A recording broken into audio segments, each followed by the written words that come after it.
In this video, I will show you how to run pixel mapping on SONY ZV-E10 Mark II.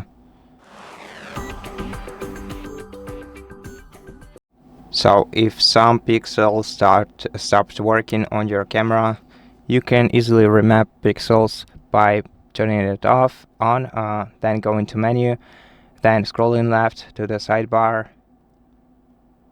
then select setup menu, and scroll down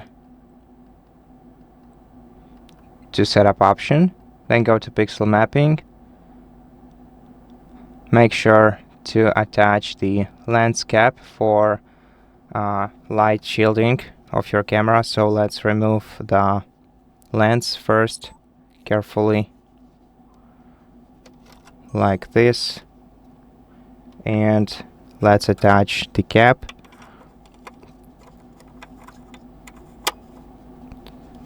Like this, and now we are ready to perform the pixel mapping.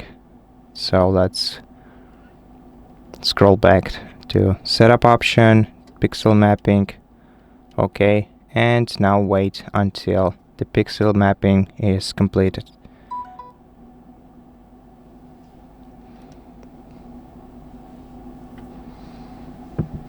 And once it is, we can click OK, and the pixels should return back to normal.